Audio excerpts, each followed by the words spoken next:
മക്കളുടെ കാര്യത്തിൽ, ഭാര്യമാരുടെ കാര്യത്തിൽ, ഭർത്താക്കന്മാരുടെ കാര്യത്തിൽ, കുടുംബത്തിന്റെ കാര്യത്തിൽ ബേജാറാവുന്നവരാണ് നമ്മൾ. നമ്മുടെ സമ്പത്തിന്റെ കാര്യത്തിൽ, വീടിന്റെ കാര്യത്തിൽ, നാടിന്റെ കാര്യത്തിൽ എന്തെല്ലാം വിഷയങ്ങളിൽ നമ്മൾ ടെൻഷൻ അടിച്ച് ജീവിക്കുന്നുണ്ട്. എന്തെല്ലാം കാര്യങ്ങൾ.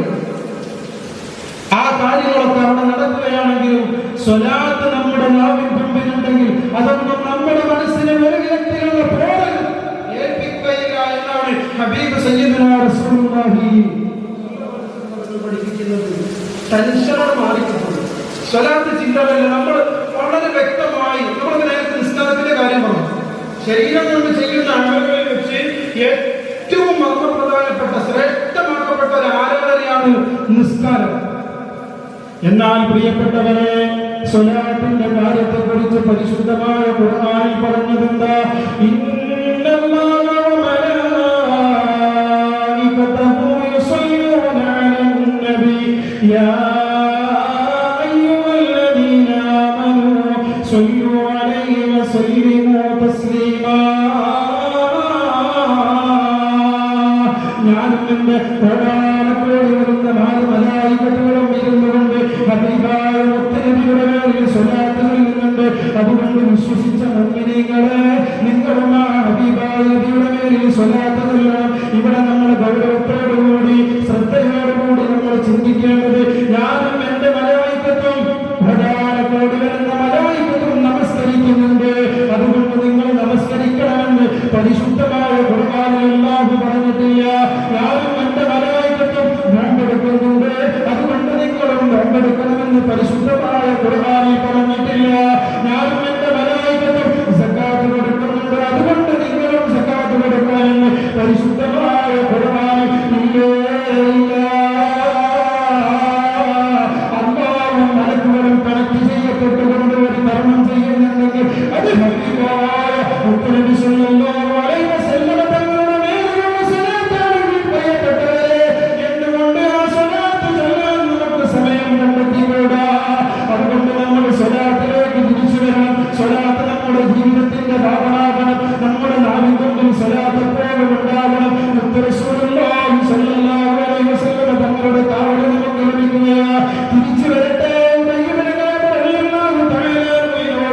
മുത്തനബി ആദ്യം പറഞ്ഞത്, നിന്റെ സർവമാന മനക്ലേശങ്ങളും ഇല്ലാതെയാവും. രണ്ടാമതായി നമ്മുടെ വിഷയത്തിലേക്ക് വരികയാണ്. മുത്തനബി പറഞ്ഞു,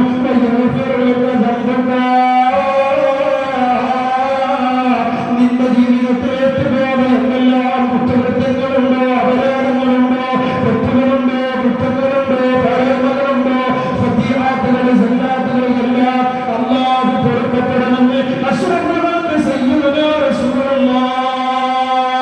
എന്റെ പ്രിയപ്പെട്ടവരെ, വിശദീകരിച്ച് പറയുകയില്ല. ഈ തെറ്റുകളൊക്കെ മുൻനിർത്തി കഴിഞ്ഞാൽ തെറ്റുകളെ നമ്മൾ നവർമൈൻഡും ചെയ്ത്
പരിശോധിക്ക്.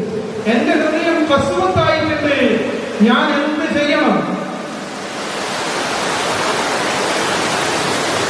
എന്താണ് കടുകട്ടിയായ ഹൃദയത്തിന് ഞാൻ ചെയ്യേണ്ട മാർഗമെന്ന് ഹബീബ് സയ്യിദുനാ റസൂലുള്ളാഹി സ്വല്ലല്ലാഹു അലൈഹി വസല്ലം തങ്ങളോട് ചോദിക്കുമ്പോൾ റസൂലുള്ള കൊടുക്കുന്ന മറുപടിയാണ് അവിടെ നമ്മൾ ശ്രദ്ധിക്കേണ്ടത്. നബി സല്ലല്ലാഹു അലൈഹി വസല്ലം ആ ആവരാജിയുമായി വന്ന സ്വഹാബിയോട് പറയുന്നു,